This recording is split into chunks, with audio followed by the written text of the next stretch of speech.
This is Kai Foser, and you're listening to the Fulham Focus podcast.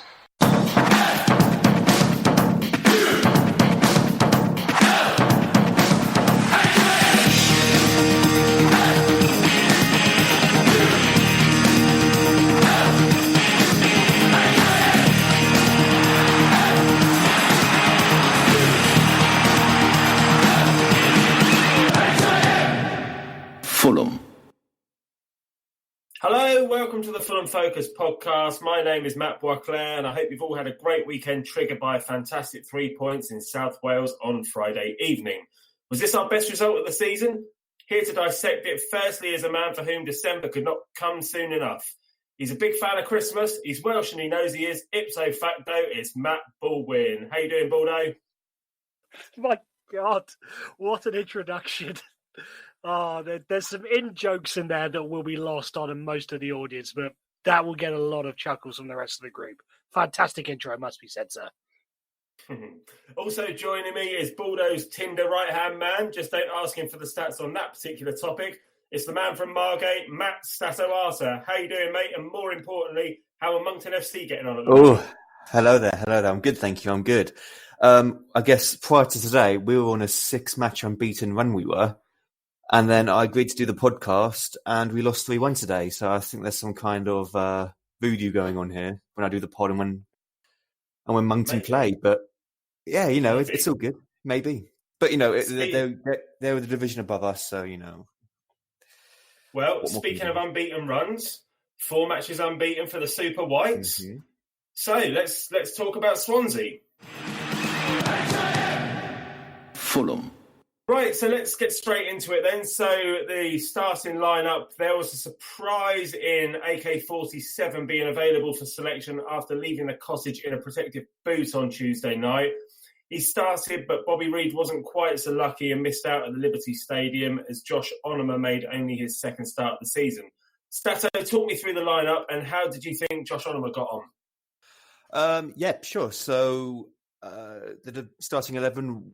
The back four and the goalkeeper was fairly standard. Obviously, there was question marks around whether Bobby Reid, whether Kamara, whether Harrison Reid would be fit. Obviously, the 2 Reids weren't. I was glad to see Kamara come in.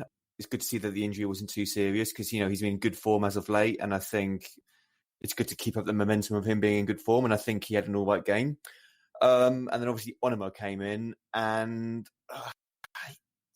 I don't know if he's lacking confidence or something, but I just don't think he wasn't anything special, to be honest. I'm not sure what he offered. I know he got an assist, rather bizarrely, but I don't know. He didn't do much for me, and he's had a few games now, and I don't really see what he offers.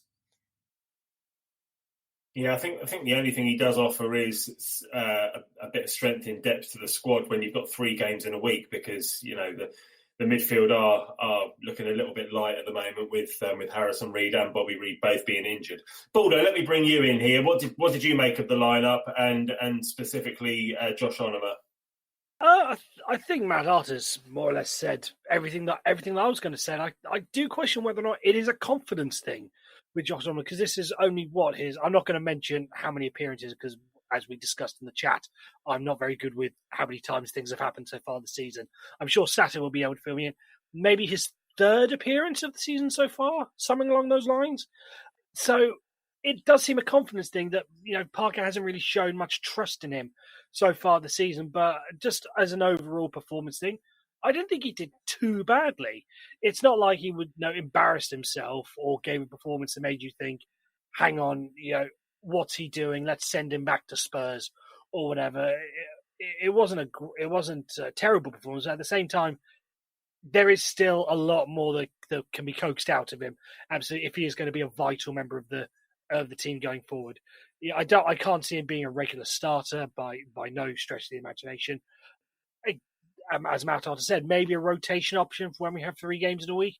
Absolutely, but I don't think he's sort of nailed down a position to even be considered to be a first choice player, after what he's been able to do. Maybe it's a fitness thing as well, though, because he's not played much recently. He didn't play much last season. I think he had a long-term injury, and he certainly hasn't played much for us so far. But A man who is starting to play a bit more for us is Marek Rodak, and anyone who is on the fence about Fulham's best keeper at the moment surely can't be in any doubt now that the big Slovak is our number one. He made 2 great saves in the opening 6 minutes, Statto, and went on to have a pretty decent performance. Yeah, he had a fantastic game. He, unlike Bettinelli, you kind of get that impression that he gives that confidence behind the defence that, kind of breathes through the team. So, he's got confidence, and then that gives the defence confidence. And, I just feel like he's a really solid goalkeeper. People say he could have done a bit better on the goal we conceded. I would disagree. But, in terms of the saves he made, some of them were world class, especially the one within the first few minutes from that one-on-one. I mean, he just made himself look big, and it was a fantastic save. Then he followed it up with a double save shortly afterwards. And, the whole performance wasn't the best from us. And, if we didn't have him in goal there, I think the scoreline would have been very different. Yeah, and you say about making himself look big, but I saw in the interview at the end on Sky, he was stood next to Mitro, and Mitro's a big old boy, but he towers over Mitro, doesn't he? It made Mitro look tiny, and we know that's not the case. He's enormous, absolutely enormous. Baldo, what about you? What are your thoughts on Marek Rodak? Yeah, I think he's been fantastic since he came here. This shouldn't really be a surprise, because I remember towards the end of last season, me and J-Mac, and I think Morgan, it may have been other people as well, were sort of discussing about the goalkeeping position going forward. And we were sort of saying, Marek Rodak was getting a lot of praise from Rotherham fans for the way he conceded, even though I think they conceded the most amount of goals last season in the Championship, but Rotherham fans just couldn't get enough of him. So we were sort of saying, should he get some consideration going forward? And obviously showing now exactly why you get that. Yeah, fantastic efforts. Could have done better with Swansea's goal, but I think in the grand scheme of things, given how well he performed in the first half, making those saves, he's sort of in credit, as it were. So I'm not going to get too angry with him for the Swansea goal just because he did so fantastically well in the first half. The thing I will say about Rodak is with Bettinelli, you can kind of see that the Championship is very much his level. Not to be harsh to Bettinelli, but, he's just a kind of a bang average Championship goalkeeper. But with Rodak, he's only 22. He's showing promising signs. And you would think that if we were to get promoted, he could potentially hold his own in the Premier League, whereas Bettinelli couldn't. And that's quite an encouraging sign for me. Yeah, no, I agree with you. From what we've seen of him so far, he looks excellent. But I always used to think this about Joe Hart as well, which is a bit of a random thing to bring up on a Fulham podcast. But Joe Hart was always talked about as being this fantastic goalkeeper when he was at Birmingham, and then he broke into the Man City team and then got into the England team. And I always thought to myself, when he has a bad run of form, that's when you judge him. You judge him on his character and how he reacts. And he kind of just lost all of his confidence and dropped out the Man City team. And now he's at Burnley and not even getting in the team at Burnley. He's not even playing at the moment. So I think the judge of a goalkeeper is often, how they react to their mistakes. And as Rodak, apart from the red card that he made, that he got at Middlesbrough, hasn't made any mistakes so far, then, all the while things are rosy, then we're going to be singing his praises. So, and long may that continue. Let's get a word on Swansea, because I thought that we started the game in the first 2 or 3 minutes quite well at the Liberty Stadium. But then Swansea really imposed themselves on us. I felt our defending at times was a little bit sloppy. And Baldo, the one time that Swansea did beat Marek Rodak, they hit the post. Yeah, absolutely. I think that sort of took us a little bit by surprise somewhat, when really it shouldn't have, because Swansea have been a very good team this year, despite losing 2 of their best players in the summer in Dan James and Olin Burney, and then their main centre-back, Joe Rodon, as well, has been injured. So it shouldn't really have surprised us just how good they were, and they've sort of kept this style up that they've had, through the years of high pressing and all that sort of stuff. So it shouldn't really have shocked us. But, we've seen this year, we're not exactly the best starters in games. We haven't started quickly or started well all that often. So, yeah, I think we got a little bit lucky in that sense, because if they had managed to get, a goal early, would they have been able to keep the pressure on top of us? Similar to QPR, how when they they scored early, and for the next 15 minutes or so, they were bang on top of us. Yeah, against a good team like Swansea, would we have been able to get away with it? I don't think we would have personally. So I think we got lucky in a sense. Well, we did soak up the early pressure, and then we took the lead. Joe Bryan's put the ball into the box. Abubakar Kamara's hit the crossbar, and it's bounced back out, and Mitro's nodded it in for his 14th of the season in the 22nd minute. I say it every time, but how good is Mitro? I love how much he loves Fulham. Statto.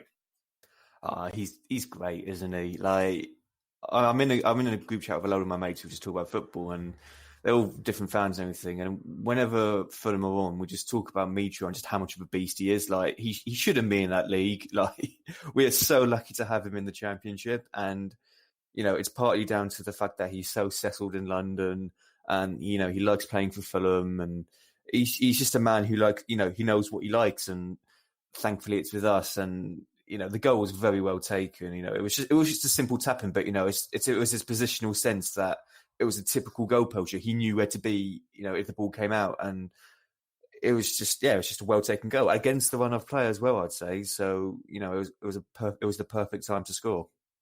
And he's kept himself on side really well as well, hasn't he? Because it would have been really easy for him to go early. I think if he was in the Premier League, those little blue lines on VAR would come out, and it might have been 0-0. And similarly, there was the question of whether it was a foul in the build-up, and it makes me thankful that we're not in the Premier League when it comes to things like that, because let's not get started on VAR for goodness' sake. No, we will not. Okay, so we're 1-0 up. Baldo, I felt Dennis Adoy had a really good first half. We were talking at the time about who our best player in the first half was, and I really thought Dennis had a good game. What did you make of our charismatic Belgian defender? Yeah, as you said, fantastic. Once we got through those nervous early stages, I don't think many of the team put a foot wrong, and Dennis Adoy was one of them. And I think, go back to what Matt Arter said about Bettinelli and Rodak and this being championship level, I think Dennis Adoy is more or less in the same boat. I think he is a championship level defender, especially at right back, because he's played more or less everywhere across the back line. So yeah, I think at right back this is certainly his level now. He's starting to get a run again. Not only does he have Sessegnon nipping at his heels, he's also got Cyrus Christie trying to get his position now. So I wonder if that's just a little bit of extra motivation for him to say, right, I've actually got to put some work in, because I've now got two players coming from my position rather than just one. I think what a lot of people tend to forget is that when we first bought Adoy, we bought him as a right back, and when we first came in, it was between him and Fredericks, and he was more than competent in the Championship as a right back. And obviously Fredericks was, because of his pace, he was kind of preferred to him. And then when we came up, on the way up, Adoy kind of switched to centre-back with Ream. And, he was okay at centre-back, but, he wasn't perfect. And then that continued in Premier League. And obviously he was not a Premier League level centre-back. So, yeah, people were kind of quick to forget that he's a perfectly competent right-back in the Championship. And, he's proving it. And I've got to say, I don't know, he's improved his crossing drastically. Like, some of his crosses in the Swansea game and obviously in the QPR game, he can get some proper whippers in, can't he? Like, he must have been practicing down on the training ground or something on that. Yeah, he gets a lot of unfair stick sometimes, Dennis Adoy, probably because he is liable to make the odd mistake here and there. But generally, I think he's a player who, when he's on form, he's worth the entrance fee, which for a defender is quite something. But I really rate him. I think he's a great player at this level, as are a lot of these players. Speaking of the right side of the pitch, I felt that aside from his assist for the goal, Abubakar Kamara was pretty anonymous. But at the same time, he didn't do an awful lot wrong, aside from the yellow card that he got for a silly foul. Baldo, what did you make of AK-47's performance? I think the injury, well, not too much of an injury, the knock that he sustained in midweek certainly had an effect on his style of play, because you saw how he was basically limping off, and the reports were that he was in a walking boot after the game. So the fact that he was then asked to play, 72 hours later, I personally think the fitness had a bit of an issue. To play with that. But the fact that he managed to put in, a decent enough performance, a bit sluggish, but decent enough, despite the injury, is really just a testament to just how well he's come on in these recent weeks. Lots of discussion about whether or not he's good enough to start, or whether or not he's a substitute player, or some discussion in the summer whether or not we should get rid of him. I think he's now proven in the last couple of weeks and our past couple of days in particular, that he really does offer something to this team, whether or not it be starting or from the bench. So I think all credit to him. Statto, anything to add? Yeah, I agree mostly with what Baldwin says. I think this season, Kamara is showing a certain level of maturity I don't think we've seen before. Whether Parker's had any influence on that, I'm not sure. But he's just, you can see in his game now that he's rather than going on bombarding runs and trying to shoot, he's being a bit more sensible, being a bit more pragmatic. Going for the short pass to Mitro, trying to hold it up a bit more. And yeah, I think he wasn't fully 100% for this game, but you can see there's a clear difference from the last couple of seasons with him, and long may it continue. Yeah, fair enough. Okay. Well, just before half time, there was a defensive mistake by Swansea. The ball was intercepted by Ivan Caballero, who squared the ball to Josh Onomah. He managed to fall over / dummy it, and Mitro was stood right behind him, and he took a touch and stuck the ball into the roof of the net for his 15th of the season. Perfect time to score, Baldo. Yeah, absolutely. I think I just took the words right out of my mouth. It was the perfect time to score, because right before half-time, again, Swansea would have felt that they could get back into it, based on what they did early in the half. So the fact that we managed to go in 2-0 up and basically a big momentum change really was fantastic. Josh Onomah, there's an element of luck in there. I think it has to be said. If Mitro doesn't bury that, or if his deflection takes it away from Mitrovic, I think we're having a very, very different conversation about it, not taking it as lightheartedly as we are. So I think he got incredibly lucky with that. Well, yeah, you make your own luck. But yeah, so we've gone in 2-0 at half time anyway, which, before the game, I probably would have taken a draw, to be honest, at the Liberty Stadium. So delighted to go in 2-0 at half time. At the start of the second half, I felt we looked really confident, specifically Tim Ream. He was almost playing on the halfway line a lot of the time. I thought he looked really confident. In a month or so's time, Michael Hector's available to play as we head into the new year, but I don't really see an obvious choice for him to replace as things stand, Statto. Yeah, I think at the beginning of the season, or when Hector was announced, there was kind of understanding that Ream would be the one to give way, because Alfie Mawson, he's a lot younger than Ream. He's kind of a bit more proven at Premier League level, but Ream has more than held his own, and similarly to Adoy, at the Championship, this is their level and they can absolutely boss it. And it's almost a hindrance for us, because if we were to get promoted, we're back at the same stage last year where Ream, Adoy, Johansson, they're just out of their depth. But then the Championship is kind of almost above them, or they're almost above the Championship, and it's a tricky situation. But Ream, he knows the Championship. He's been in it for many years now with Bolton and with us, and yeah, he's just top class. On this basis, I can't really see how Hector fits in unless there's a giant injury or something. I agree with you, but it's going to bring the best out of Ream, Mawson and Hector, isn't it? The fact that those three are vying for two positions, hopefully that will bring the best out of them. Yeah, I would agree. And also there's the fact that, the Championship is a long old season, and Ream, he's 33, I think, 34. Yeah, I wouldn't expect him to start all 46 league games. And, at the moment, if he does get injured or if he doesn't play, our backup is Adoy at centre-back or Le Marchand, and, both are terrible options. So the quicker Hector can get in, the better. It's funny because you think at the start of the season, people say, well, the games in the Championship come thick and fast, but you forget, don't you, quickly, when you've played in the Premier League, the fact that, you have 1 or 2 games a week, it's normally 1 game a week with the occasional midweek game. But in the Championship, we had 3 games last week, we've got 3 games next week. There really are a lot of games, and you can see why you need the squad. Yeah, definitely. And it's where squad depth becomes important. And, I think we're a lot more prepared than we were a couple of seasons ago. We got promoted, but we got very lucky with very few injuries to our key players. Whereas this time around, obviously Harrison Reed's out, Harry Arter's out. Steph Joe looked like he was limping towards the end. I'm hoping that's not too serious. And then, we have got squad players like Onoma who, they're not great, but, they can fill in and just make up the numbers, I guess. And, it's also be a good time to look towards the youth team as well. Onoma didn't have a great game. I would like to see what Matt O'Reilly can offer because, I can't see how he's any worse than what Onoma did. Not that Onoma was poor, but he just offered nothing. And, it'd be good to see these players get a chance with all these games coming up. Yeah, I just want to pick up on something you said then about when we got promoted last time. I feel like last time we got promoted against the odds with that squad that we had, whereas this time there's an expectation. Yeah, I can't remember. We kind of were the underdogs, kind of, but I guess the season before we did get to the playoffs, so we lost against Reading. So not necessarily being the underdogs, but you look back now and you think of that squad and all the loan players that we had, and there wasn't really a great deal of balance in there. We just really rode our luck and rode the crest of a wave where we just kept winning and somehow got up against the odds.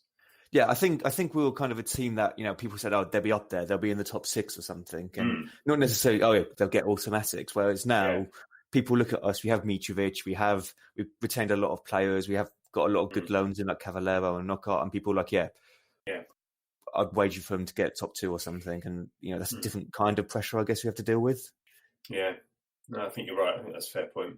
Okay, well, there's a great moment in the second half when Joe Bryan picked the ball up on the halfway line. He's floated the ball down to Cavallero down the left. He's held it up and then back-heeled it back to Bryan, whose cross-come shot went wide with Mitrovic sliding in. I think Bryan and Cavallero linking up like this is a great sign of things to come, isn't it, Baldo?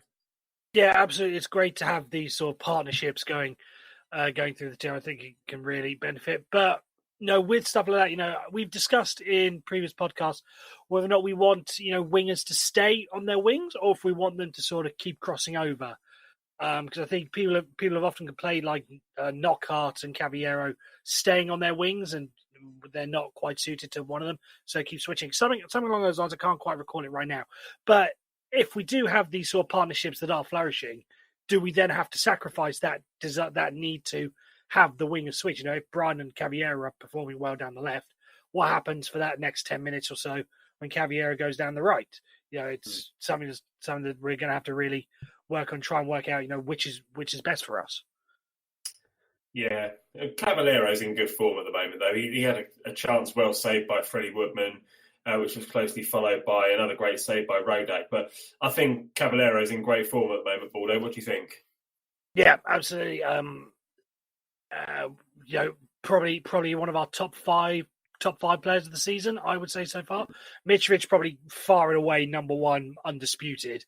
But then when you look at 2, 3, 4, 5, I think Cavallero is absolutely in with a shout in that sort of bracket. Right, yeah, I felt Swansea began to look a bit tired after around about an hour. Their high pressing of the first half just wasn't there in the second half. And I thought that we were about to take the game by the scruff of the neck and go on to win comfortably. But then they ended up getting back into the bloody game when a free kick was driven into the wall from Swansea and the follow-up ended up being headed in. Do you think Rodak could have done a bit better, Statto, being a goalkeeper yourself? And more to the point, where the hell was our defence? Yeah, so... I'm a Sunday League goalkeeper, but I always come to the defence of goalkeepers when it comes to things like this. So, there was a header and it was 4 or 5 yards out or whatever. And it was quite close to him, but it kind of makes it more difficult to save. It was in the corner, you could dive, you can get your hands with it. But as it's quite close to him, it's kind of in the position where your hand would be or your leg would be. So you don't know whether to go with your leg or your hand. He went with his hand and he got a touch on it and it just kind of creeped in. I thought at first, for a split second, he had saved it and tipped around the post and it would have been an incredible save. And that's kind of it. If he had saved it, it would have been like, wow, what a world-class save. But he just didn't quite get there. But it's the fact that he did get to it that's frustrating. Yeah, it made it look a bit worse because, he did get a touch on it. It did just trickle in. Yeah. But obviously, there was like 2 or 3 Swansea players lining up with a free header. I haven't had a good chance to look at a proper replay yet to see what had happened. But I don't, that's not the defending you want to see from, a team who wants to try and get promotion. I don't know how many set piece goals we've conceded so far this year. I don't know if it's in a high percentage, but, little things like that, we need to get on top of a lot more and, stamp out. Yeah, no, that's a fair point. It's funny, we've just been saying, well, who's Hector going to come in for? Because the defence are doing well, but in the next breath, we're saying, well, the defence should have done better with that. So it's fine margins, isn't it, I think? Yeah. It's tough to call. With around 15 minutes left, Kamara was replaced by McDonald, which meant Johansson moved further forward and K-Mac played as a defensive midfielder. The band is back together. Our promotion midfield of Kearney, K-Mac and Steph Joe Baldo. Good to see. Yeah, it was. It was absolutely. It was slightly weird to see though, because I think what you just touched on in the last topic about wanting to take the game by the scruff of the neck. And I think that the substitution was a little bit weird, personally, because if you look at the track of the substitutions, it was Kevin McDonald on for Kamara, so a defensive midfielder for attacker, defensive substitution. Then it was Christie on for Anoma, so right back for midfielder, defensive substitution. I think in that sort of situation, I would much rather have Scott Parker have gone for an attacking substitution, rather than try to see the game out at 2-1. Maybe try and get a third personally to make it 3-1, help our goal difference as it were. But back to what you were talking about. Yeah, absolutely, it's great to see. It gives everyone a little bit of nostalgia in a sense to see that midfield three back together, and a midfield that I think really would have done well in the Premier League, but obviously transfers completely screwed that up. But yeah, oh well.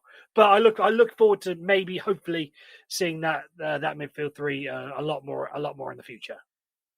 I hadn't even noticed it until Statto called it out on the WhatsApp chat. Actually, I hadn't realised it was those three that were on the pitch at the same time. It doesn't happen very often these days. But a lot of people associate Steph Joe with his physical nature, but I'd like to call him out for being a fantastic professional, because last season he was frozen out and sent out on loan to West Brom, but this season he's one of the first names on the team sheet.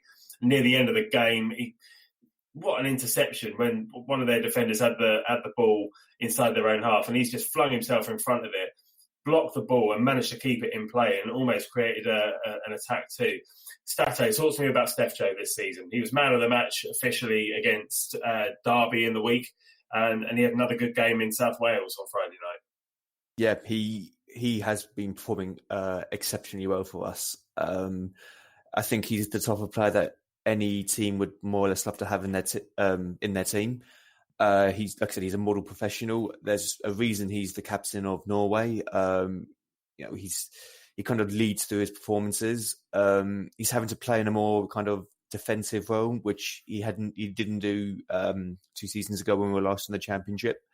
Partly through kind of, he has no choice because Reed and Arter are injured. But yeah, he always puts 100% in, and people joke that he's a shithouser and he does all that. But the reason he does that is because he always like I said, he puts 100% in. He makes those fouls. He puts in those sliding challenges, and he's just there for us. And even when he went out on loan last year, which was a difficult season in a different period, it's just really good to have him back and just have him back on top form.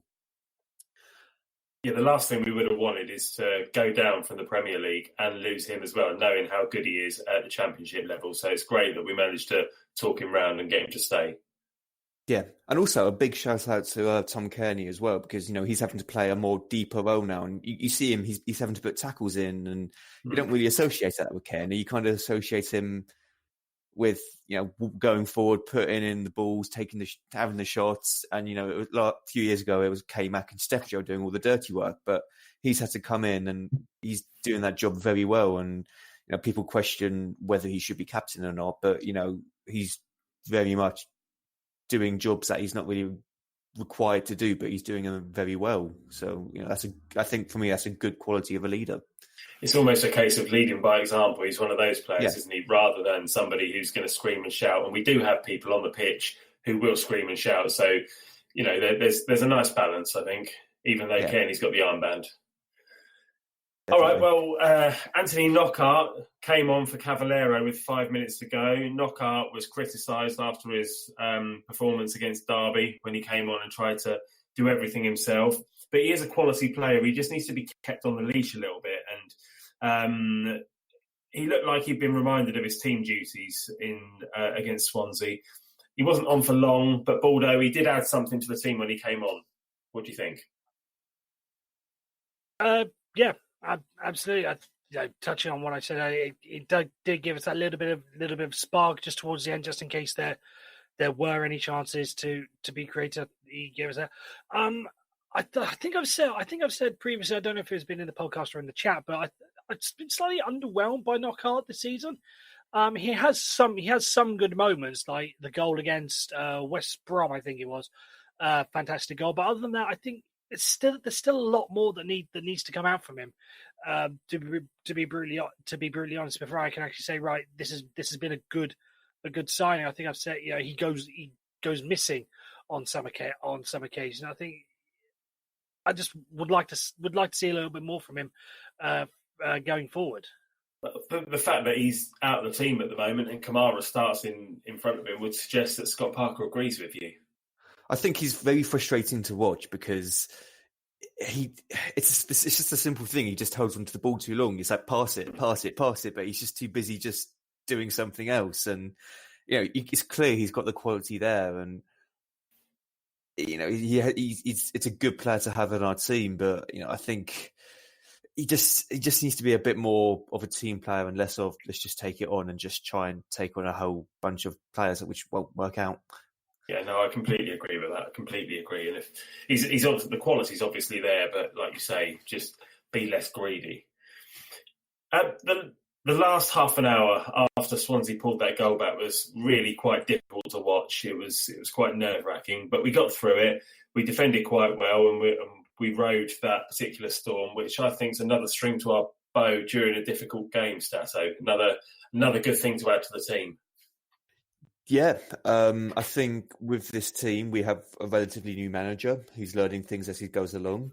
Obviously, the team, they're quite experienced in the Championship, but, there's a lot of naivety there. And, they were quite bruised and hurt from, our time in the Premier League. So, by doing things like seeing out a 2-1 away from home on a Friday night when, we're under the cosh a bit, that's a good... it's a good judgment of character, and it's like I said, it's a good thing to add to our bow. And I think that would help. That brings confidence to the defence. Our defence hasn't been as good as we'd want it to be so far this year, but I think as each game goes by and each things like this happen, they'll just get stronger and stronger. Well, let's hope so.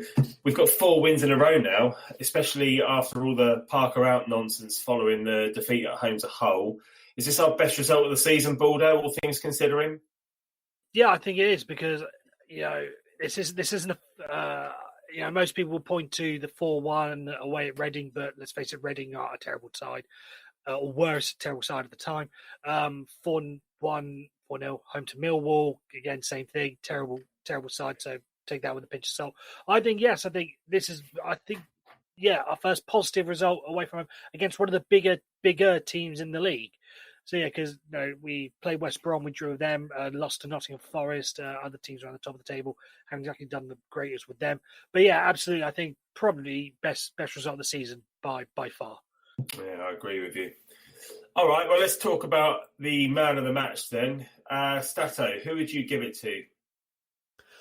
So we kind of covered all the players that have played well, the Rodaks, the Steph Joes, the Mitros. I think it's probably out of them 3, honourable shout to Tim Ream as well and Dennis Odoi. But for me, I think Rodak gets it because, without his saves, that game could have been a very different scoreline. What about you, Baldo? I'm personally going to give it to Rodak just because of the way he kept us in the game at the start of it, And as I touched on earlier, if we'd have gone behind, I don't think, it would have been a different case of would we have been able to get back into the game. So I think Rodak, for keeping us in it, he gets my man of the match personally. Yeah, well, Sky gave it to Mitro, but I'd agree with you boys, to be honest. I'd give it to Rodak as well. I thought he was outstanding. So Clean sweep. Rodak is the Fulham Focus man of the match. Let's move on to we really do the business. We're the official one. Exactly. We know what we're talking about.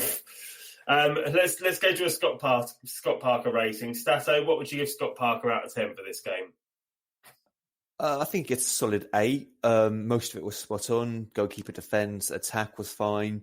Midfield, I know he's a big fan of Onoma, so I don't want to say there's favouritism showed to him, but, I think a different player could have played instead of him, and we would have got a better or same result, like an O'Reilly or even, I don't know, maybe Knockout, something could have worked there. So, that aside, everything else was pretty much spot on. Like Baldwin mentioned, I think the subs were a bit weird. If you're going to bring K-Mac on, just do a straight swap for Onoma. Don't move Onoma out to the wide position where it was kind of pointless. But yeah, other than that, was pretty good. 8 out of 10.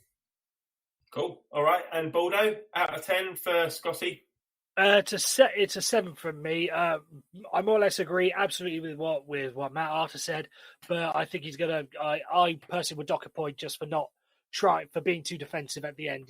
Yes, he got it right, but I just would have preferred to have seen us try to get that third goal. So he gets a point off from me, but he didn't put a step foot wrong other than that. So a 7. Cool. And I'd also give him an 8. I think to go away at Swansea and win, regardless of any of the circumstances, is a fantastic result. And Swansea being right behind us in the league away from home, that's a great result. 8 out of 10 for me. Cool. All right then. So we are going to have a quiz after this. Fulham. Right. So it's the return of Danny Boy's quiz. You guys at home, you can get a maximum of 30 points, and my co-host can get a maximum of 24 points. Round 1 is the Harry Arter School of Politics. To celebrate Harry Arter's confusion between Boris Johnson and Jeremy Corbyn, this round is a simple game of choices. Is it this one? Is it that one? Or is it both the same? So I'm going to come to you, Statto, first. Do you want set 1 or set 2? Set 1. Set 1. Okay. Question number 1. Who has made more appearances for Fulham? Tim Ream, Simon Davis, or have they made both the same? Ooh, Tim Ream. It's a 0 points for you, I'm afraid, mate. Both have made 169 appearances. And after the Swansea away win on Friday night, Ream equalled Simon Davis's appearances. So we'd expect Tim Ream to overtake Simon Davis on Saturday against Bristol City. Question number 2, mate. Who has the better goal-to-game scoring ratio for Fulham? Louis Saha, Alexander Mitrovic, or are they both the same? There's no way they can have the same. That would just be some crazy odds. Mitrovic.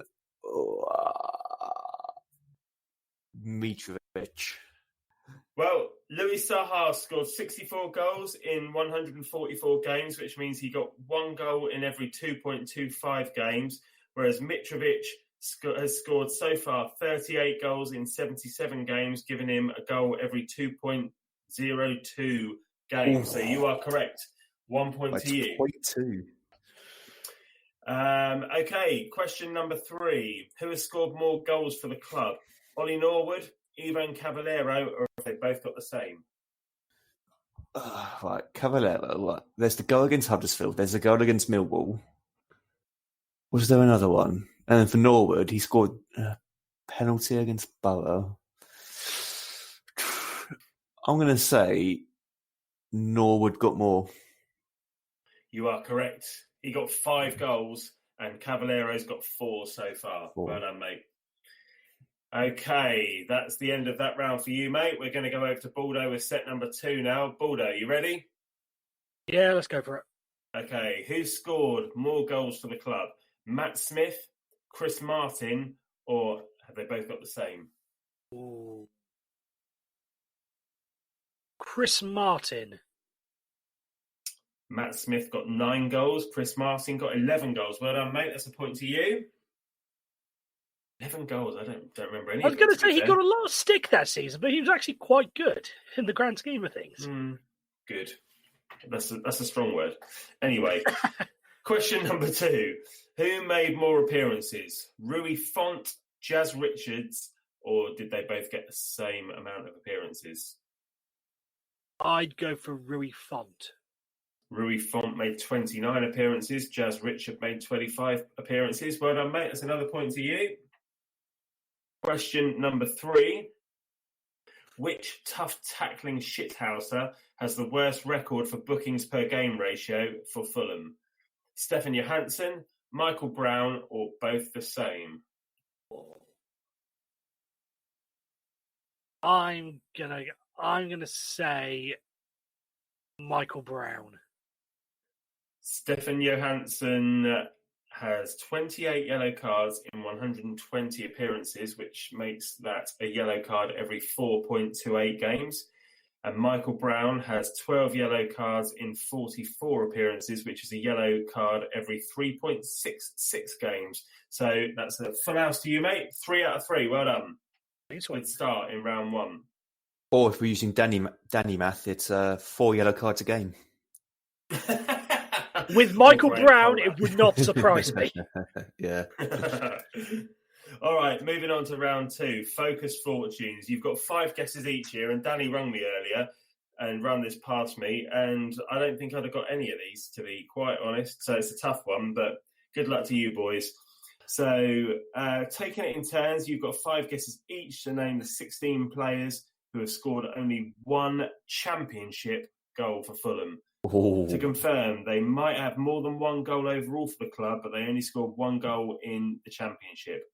This also excludes anyone who played in the old Division 1. It's specifically since the rebranding of the championship, and our first season was in 14-15.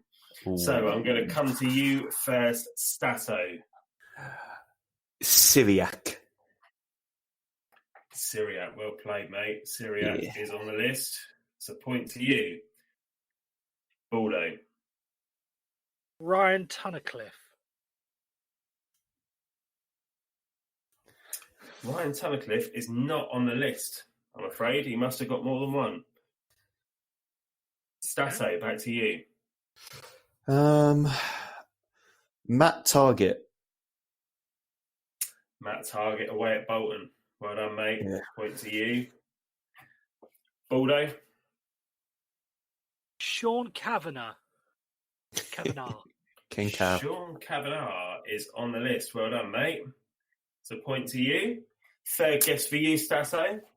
Oh, let's think of a centre back. Michael Maddell. Michael Maddell, well done. That is a point to you. Well done. 3 out of 3 so far for you, mate. Baldo. He must have got 1 from a corner somewhere. I'm going to go Michael Turner. Bit of a random name. Well done, Michael Turner. Good shout. Well done. Okay, back to you, Statto. Guess number 4. Well, let's think of our awful first season. What awful players we had. Do we have to?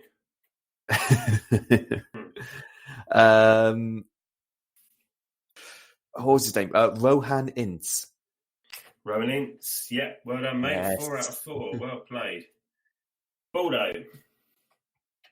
In one of the greatest performances Fulham have ever made, away at Huddersfield, I'm going to go Sakano Fofana? His last name was Fofana. That's all I remember. You're right. Sissy, wasn't it? You're right. Seko Fofana, as Danny's written. Well done. And Statto, last guess for you. Can I make it 5 from 5? Far. Who do we have 2 years ago?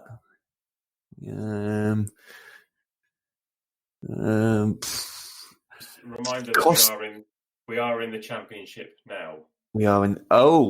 Hint. That's too easy though. I just want to say a random name like Kostas Staphylidis. Staphylidis is not on the list, so you should have just gone for one of the easy ones. Should have played it. Baldo's going to tap one in. Sure. Emerson Hindman. Oh, he's got. He scored more than one, surely. He's gone old school, but he's got the point. Well done, mate. Really? Oh. Yeah. Which of the easy ones have been, Statto? Just out of interest. Let's think this year. Joe Bryan. This week. Yeah. Joe Bryan has won this week. Who scored this week? Who did we... couple of days ago. Yeah, a couple of days. Yeah, First goal against Derby. Bloody fucking... What was his name? I know it. Robbie Reed. Bobby Reed, of course. That's the boy. That's the boy. You both got 4 points in that round anyway. So Statto, you are on 6, and Baldo, you are on 7 after that round. I'm just going to read out all of the answers really quickly. So you could have had Amora Bieta, Sean Kavanagh, Syriac, Dan Byrne, Matt Target, Ragnar Sigurdsson, Thomas Callas, Nikolai Budarov, Sako Fofana, Michael Turner, Michael Maddell, Jamie O'Hara, Emerson Hyman, Rowan Ince, Joe Bryan, or Bobby Reed. Well done, lads. You've got far more than I would have got in that round, so well played. All right, round 3. This round is called That's Not My Name. We've had this round before. It's a bit of fun. That's Not My Name, the game where you have to decide if the name I read out is that of a real professional footballer or whether Danny Boy has just made it up. You'll have 3 names each, so since you are leading Baldo, you can pick if you want set 1 or set 2. I'll take set 2, please. Okay, set 2. All right, number 1. Is this player real or not real? Igor Shitov. I'm gonna go for true. You're going to go for true, and you are correct. That is a point to you. Well done. Igor Shitov has 66 caps for Belarus and has played for loads of random clubs that we can't give a shit off about. Okay. Question number 2, or name number 2, rather. Terry Ball. Terry Ball is in Ball. Correct. They must. Back in the 1920s and 30s, that must have been. Yeah. Terry, but yeah, I'll go for true. Terry Ball. He's made up. Ooh. He's made up. Number 3. Anthony, Philip, David, Terry, Frank, Donald, Stanley, Jerry, Gordon, Stephen, James, Oatway. What a name.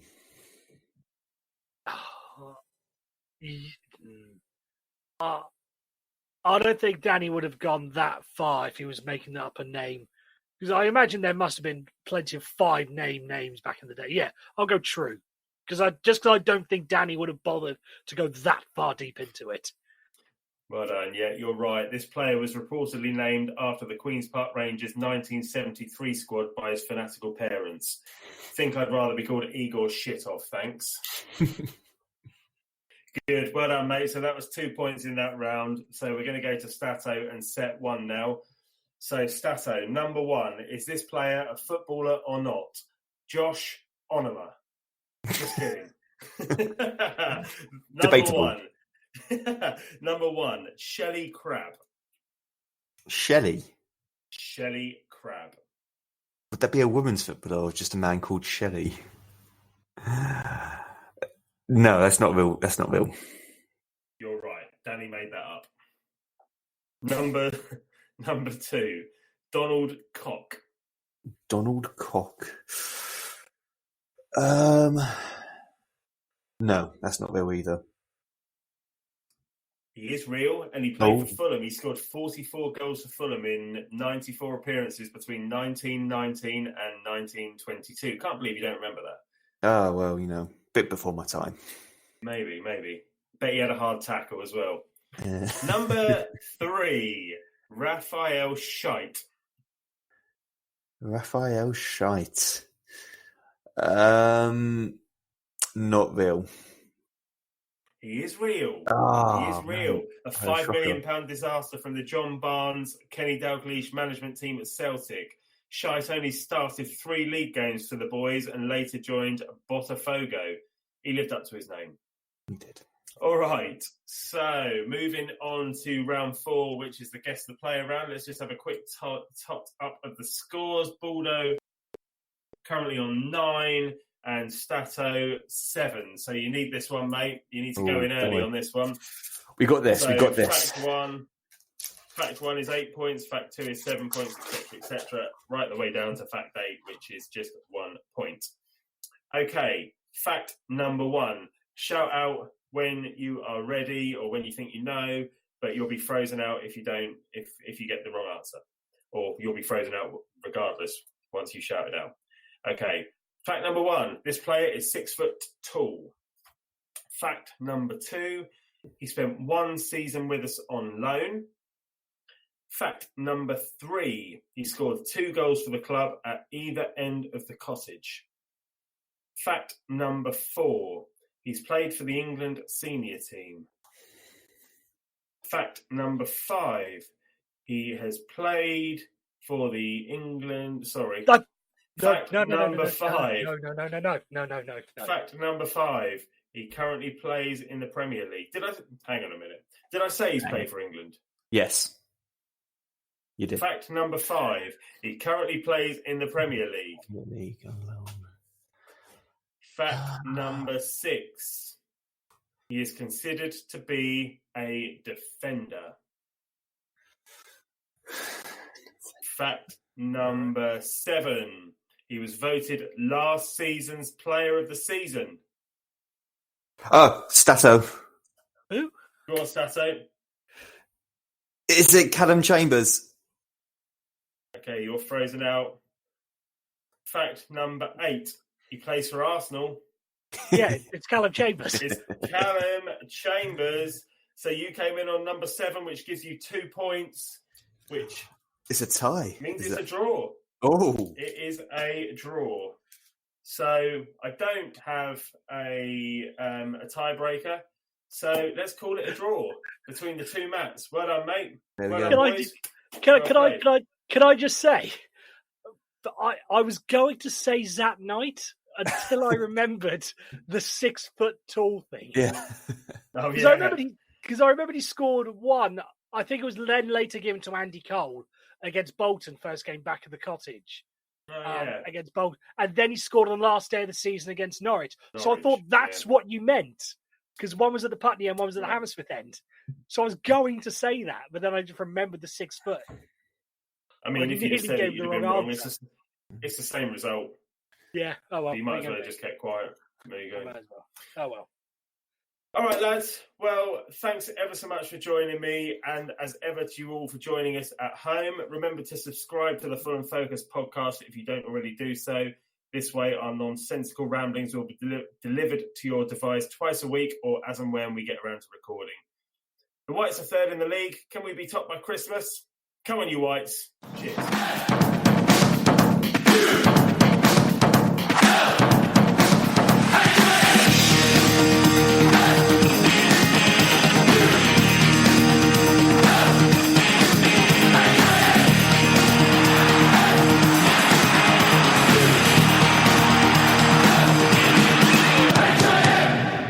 Fulham.